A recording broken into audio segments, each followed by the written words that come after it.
Peter. How was your run today? Hi, Bryan. I can tell you how my run was today, but before I do that, tell me why you sound so different. Do I sound like I have a Philly accent? I've been here for over 24 hours, so I'm surprised I don't already have the classic Philly accent. I love that you're calling in from the city of brotherly love because you're away on business, and yet this show still matters to you. I appreciate that. Your work ethic is strong. Peter, I'm so business right now, I'm literally wearing a tie. That's odd. Is it a how is your tie today? and not sneakers.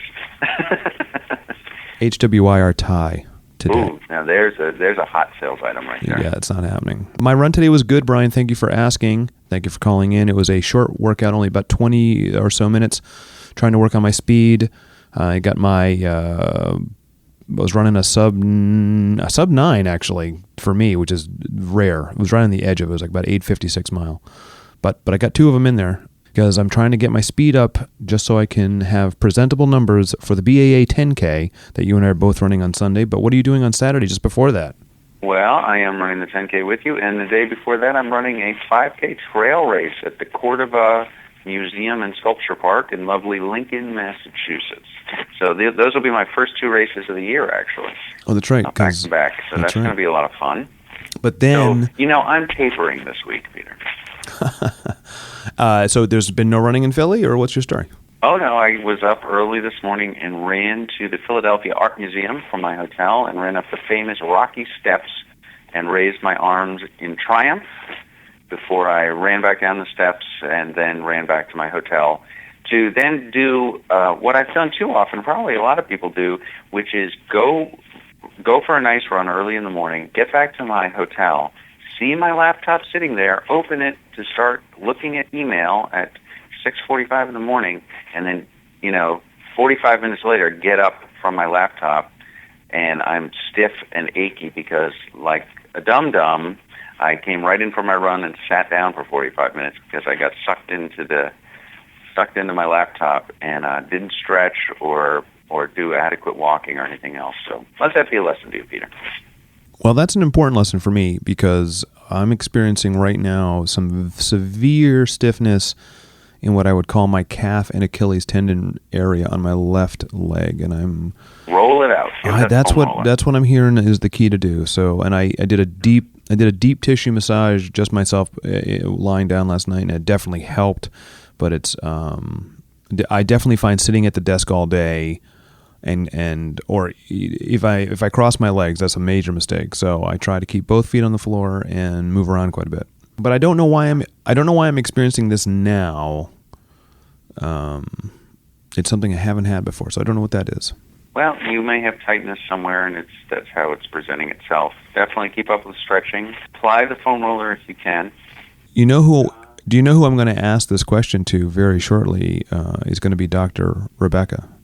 I can't wait to have her on and have listener questions. Speaking of future shows, Bryan, our next real big interview is going to be with a fan of the show and Franciscan priest, Father Dan Horan. I can't wait. Who's also, I'm going to call him an elite runner. I don't know if he'll say that, but from everything I've read about him, he seems to be. And we're going to be very lucky to have him, hopefully in a week or so, for people to listen to. Fantastic. I think he's going to be a really good guest. And he's someone that came to us via the WGBH 26.2 videos for the Boston Marathon a few months ago. That's right, so yeah. That's exciting, getting the word out. And speaking of getting the word out, have you seen people's reaction to things you can't unsee while you run? Well, Peter, I think we've learned a valuable lesson. First off, if you want people to listen to your podcast, don't put pictures of dead animals as your promo. I feel single-handedly responsible. Now, to be fair, don't use a dead bird as the leading promotion for your show. But no, Sarah White wrote in. She said, 5 beautiful mile run in Westerly, Rhode Island, but I always manage to see bottles tossed on the roadside with what looks like yellow or brown liquid. Gag, just thinking about what it might be. And I've seen those bottles where I run, and oh boy, you shudder to think what might be in there, or the events that might have caused that to happen. Okay, so we just lost Sydney as a listener because she doesn't want to hear any of that. Speaking of that, Sydney, I disagree with that practice. It's awful. Well, she'll be glad to hear that. Now, speaking of Sydney, we're going to get her on the line, and hopefully it will sound a little bit better than you sound right now, Bryan. But that's coming up in a future show, too, very soon. So look forward to Bryan and Sydney trying to come to an official understanding on some serious issues about running. That will be a summit for the ages. It certainly will. I just want to take a step back, Bryan. In my defense, the artistic image that was used on last week's episode, and we're talking about episode 34 last week, people, called Bird Burden. I was on my way home, walking, and I was looking around trying to get pictures, believe it or not, of live birds, because I think that's fun. And there were many birds about, but they weren't staying still long enough for my phone to get anything usable. And I just happened on the sidewalk to come across a dead bird. I believe it was a starling, and I know it's sad. I feel bad that the bird was dead. But once again, something's going on with me, and I'm seeing dead animals. Just to prove the point that you are a dead bird magnet. Yeah, and I feel really bad that I am. So hopefully what I think is I took that photo and... Do you think you've broken the curse, Peter? I think I have undone whatever mojo was thrown on me. Yeah, I hope so. Thank goodness. I hope so. But now I'm going to see giant bottles of liquid all over the place. And full of odd liquid. And that's going to bum me out. Let's hope that doesn't happen. But people have been great on social media. We're going to try that every Saturday. So people, please, if you are out and about on Saturday or Sunday, we sort of let the thread go as far as it can go. And all we ask is just tell us where you are, what kind of run you had. I'd like to know the temperature and other kind of weather conditions. And it's just kind of a fun thing to do. And also, if you have medical questions that you'd like Dr. Rebecca to answer, because we're trying to build up for that segment. And let's see what else. Bryan, do you have any other anecdotes from Philadelphia that we should know about? I only have an anecdote that I was having a casual conversation with some people I had just met. I'm at a convention where you meet folks in the industry that you work in, and met somebody, and we were talking about work-related issues, and she said, "Oh, I hear you're a runner," and then sort of the verbal floodgates open, and I found out that not only is she a runner, but she qualified for Boston on the Galloway run-walk method, the Jeff Galloway run-walk method. Yeah. She's run 5 Leadville ultramarathons. Whoa. And over the last 25 years, at this point now, at the age of 60, has reduced her race calendar to just 1 full marathon and 2 ultras a year. Well, that's pretty impressive. I mean, I could see why she'd have to pull back, yeah. And she does, she's only down to 1 24-hour race a year where she comes out at about 75 miles, where she used to be well over 100. And she may or may not know the Barkley Marathon people. And the most interesting tidbit about running in Wyoming that I found out, because that's where she lives, outside of Cheyenne, Wyoming, is that she has to run with a pistol.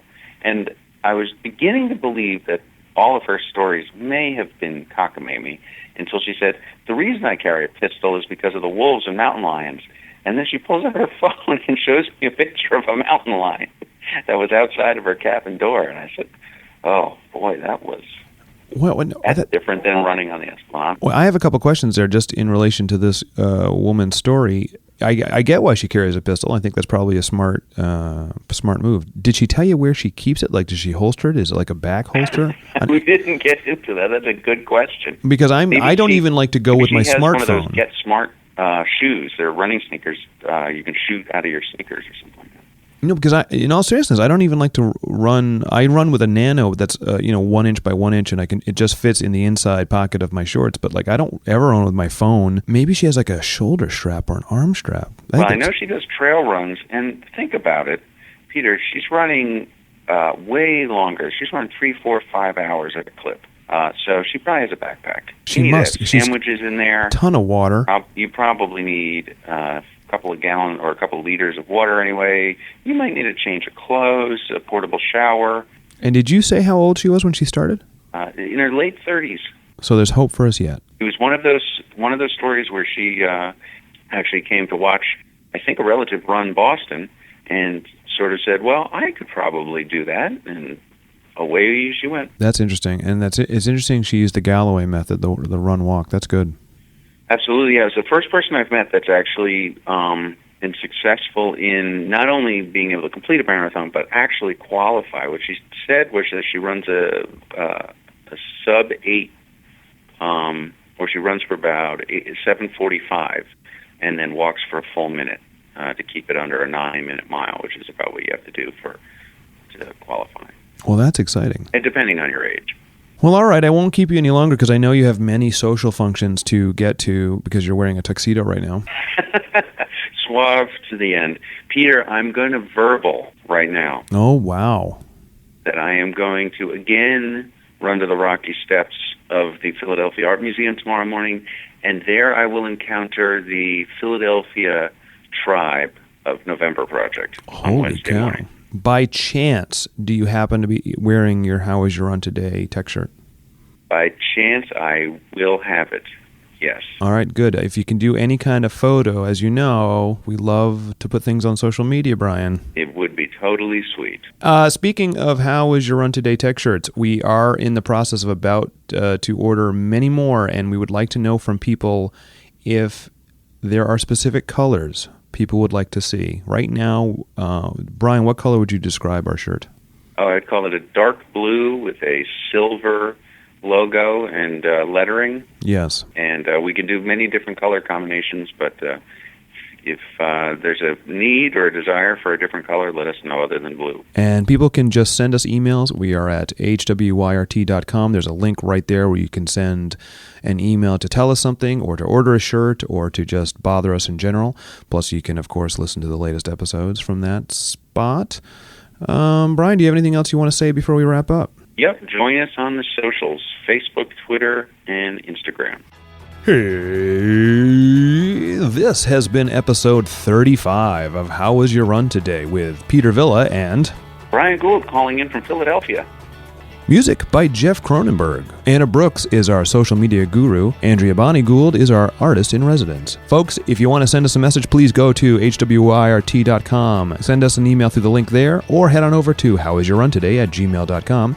You can also find us on all social media platforms. We need your feedback. Send us medical questions. Send us things you can't unsee. Tell us about apps that we should app up on. Peter, I'm not running from Philadelphia to Boston. I'm going to fly. All right. But it would probably be quicker if you ran. The security line would be shorter. Bryan, have a good run tomorrow in Philly. Thank you, Peter. See you when you get back. Bye. See you, everybody.